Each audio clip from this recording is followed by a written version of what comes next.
Hi, Martin O'Neill.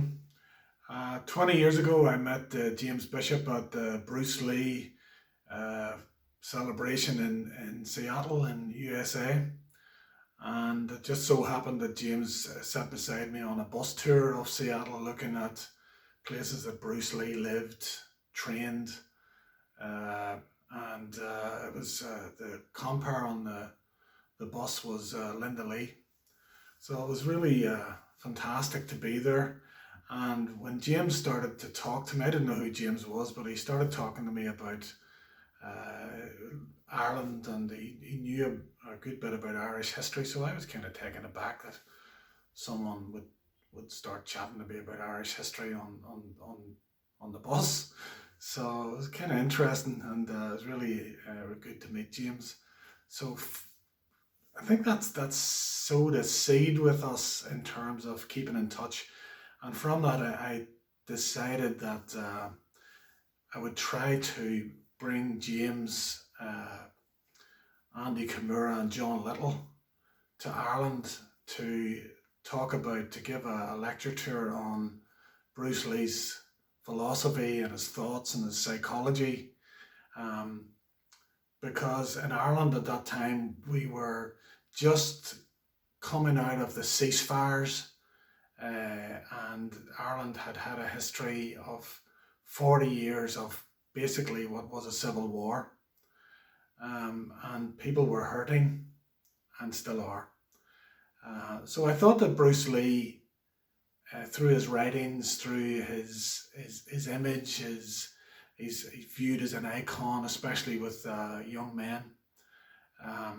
And I thought that he had something to say to the people of Ireland, beyond martial arts, and I wanted to take his message to the people of Ireland. So I got some funding from the tourist board, and brought the guys over to do a lecture tour. And they came to my youth club that I am a volunteer in, planner and youth club in Lurgan in County Armagh.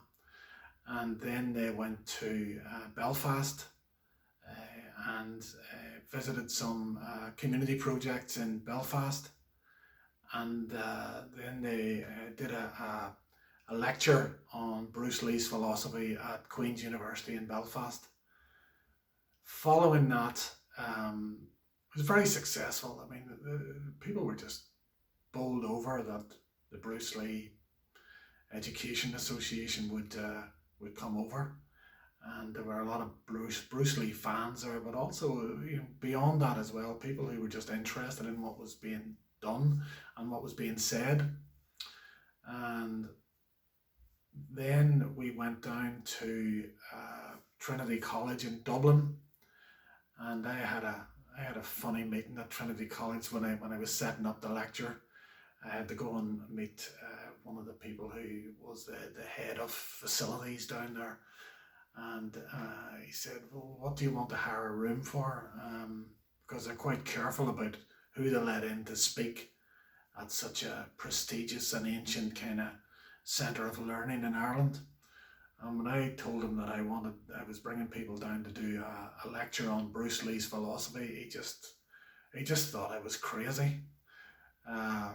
I seen the look on his face, so he let us do it anyway, and it was really successful and really delightful that Bruce Lee's message was being uh, given. Bruce Lee was given a platform at those universities, especially at Trinity College in Dublin, which is a very famous university.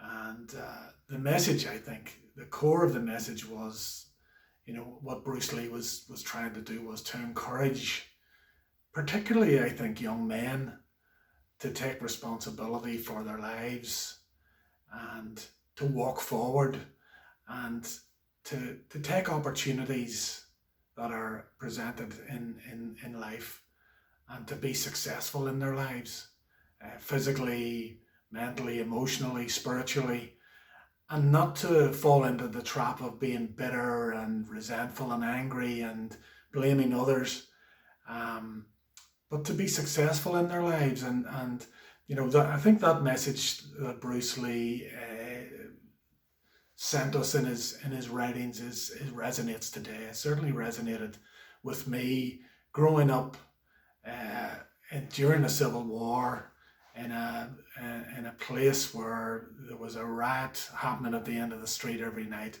and gun battles on a regular basis. Um, and people were hurting because of that. And I think that Bruce Lee's message still resonates across the world, especially with young men, and still resonates in terms of what he had to say beyond just being a great martial artist or uh, the guy who made some incredible films and did some brilliant things. But his message in terms of the setbacks that he faced in his life, the racism that he faced, and the thing that really struck me was that when people put him down or were made, were racist towards him, and discriminated against him, and hated him, he never hated them back. He just moved on. He just walked on, and he went and became this astronomical, worldwide, global sensation. Uh, I burned very brightly and unfortunately died far too young. But his message is still there in his writing, so I'm really delighted to be celebrating 20 years of that following that visit. It's amazing that time goes so fast. So I'm really delighted to be a part of that legacy and that I'm still in touch. I'm still great friends with James and Andy Kimura and John Little. So it's just fantastic. So thank you very much and all the best.